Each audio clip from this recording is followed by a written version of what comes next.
Lesson 44, Speed and Comfort. Listen to the tape, then answer the question below. Which type of transport does the writer prefer, do you think? People traveling long distances frequently have to decide whether they would prefer to go by land, sea, or air. Hardly anyone can positively enjoy sitting in a train for more than a few hours. Train compartments soon get cramped and stuffy. It is almost impossible to take your mind off the journey. Reading is only a partial solution, for the monotonous rhythm of the wheels clicking on the rails soon lulls you to sleep. During the day, sleep comes in snatches. At night, when you really wish to go to sleep, you rarely manage to do so. If you are lucky enough to get a sleeper, you spend half the night staring at the small blue light in the ceiling, or fumbling to find your ticket for inspection. Inevitably, you arrive at your destination almost exhausted.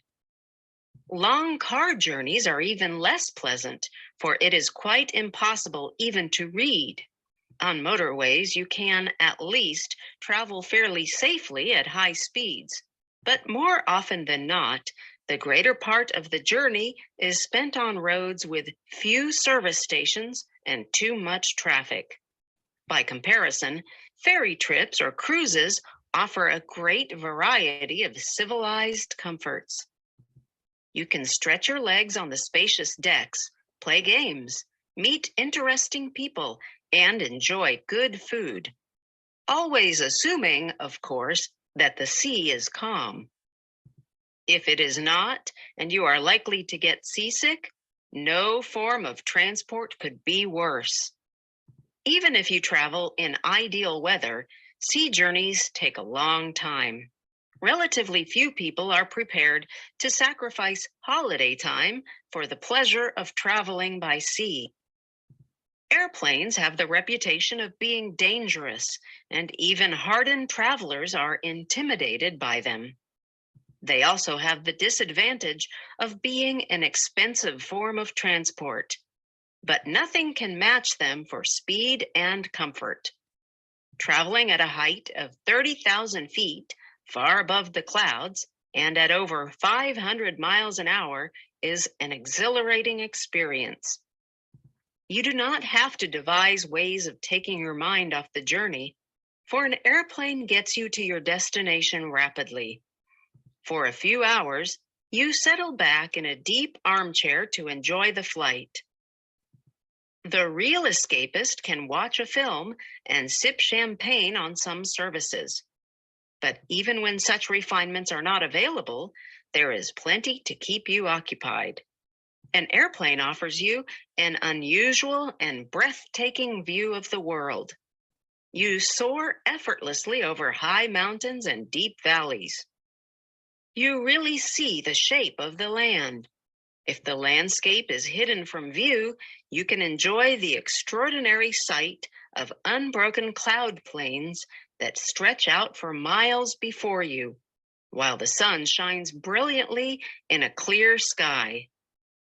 The journey is so smooth that there is nothing to prevent you from reading or sleeping. However you decide to spend your time, one thing is certain. You will arrive at your destination fresh and uncrumpled.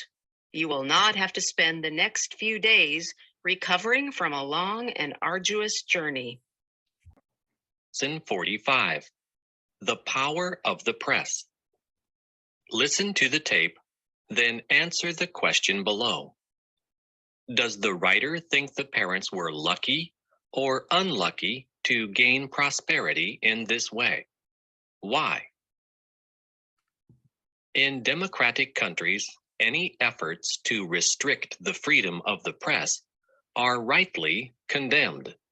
However, this freedom can easily be abused. Stories about people often attract far more public attention than political events. Though we may enjoy reading about the lives of others, it is extremely doubtful whether we would equally enjoy reading about ourselves. Acting on the contention that facts are sacred, reporters can cause untold suffering to individuals by publishing details about their private lives. Newspapers exert such tremendous influence that they can not only bring about major changes to the lives of ordinary people, but can even overthrow a government. The story of a poor family that acquired fame and fortune overnight dramatically illustrates the power of the press. The family lived in Aberdeen, a small town of 23,000 inhabitants in South Dakota. As the parents had 5 children, life was a perpetual struggle against poverty. They were expecting their 6th child and were faced with even more pressing economic problems. If they had only had one more child, the fact would have passed unnoticed. They would have continued to struggle against economic odds and would have lived in obscurity.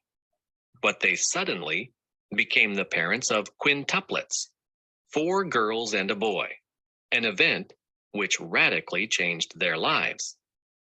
The day after the birth of the 5 children, an airplane arrived in Aberdeen, bringing 60 reporters and photographers. The rise to fame was swift.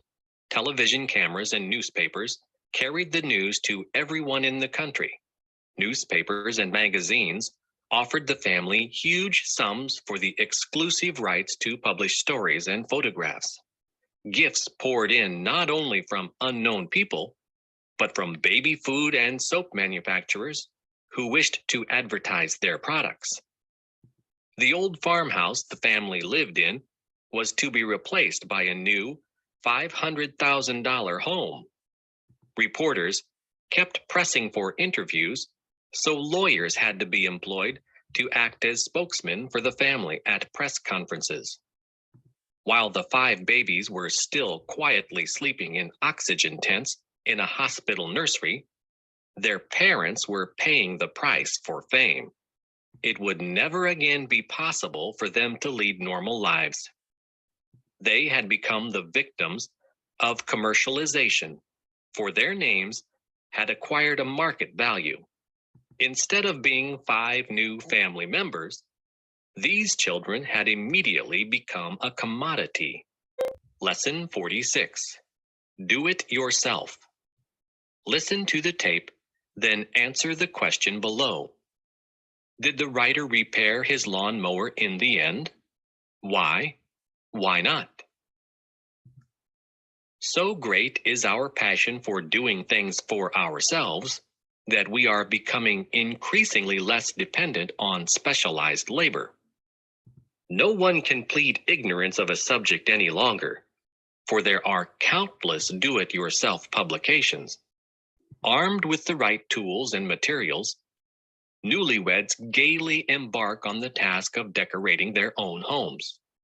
Men, particularly, spend hours of their leisure time installing their own fireplaces, laying out their own gardens, building garages, and making furniture. Some really keen enthusiasts go so far as to build their own computers. Shops cater for the do-it-yourself craze, not only by running special advisory services for novices, but by offering consumers bits and pieces which they can assemble at home. Such things provide an excellent outlet for pent-up creative energy, but unfortunately, not all of us are born handymen.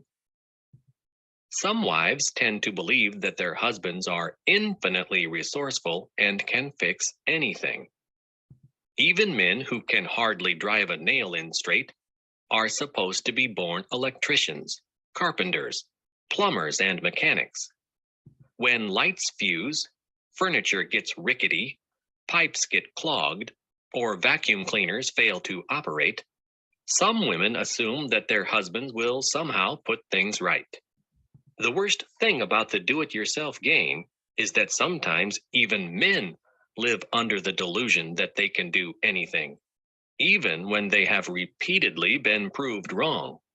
It is a question of pride as much as anything else. Last spring, my wife suggested that I call in a man to look at our lawnmower.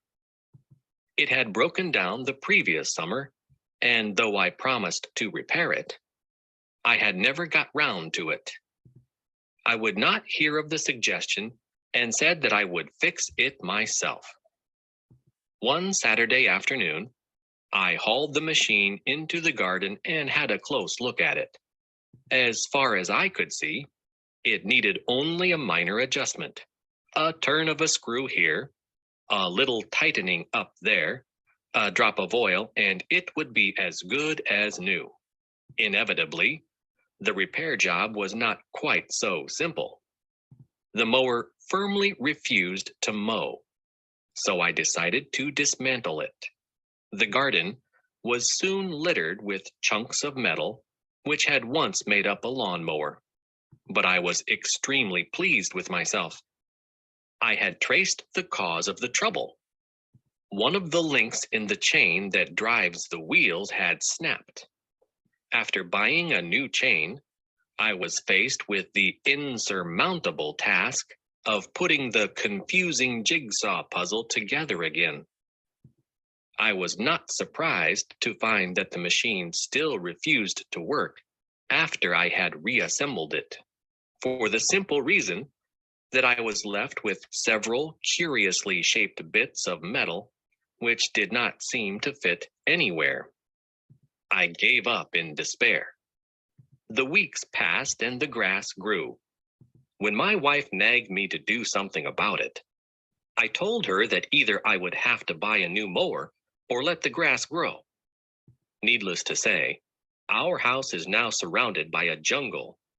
Buried somewhere in deep grass, there is a rusting lawnmower which I have promised to repair one day.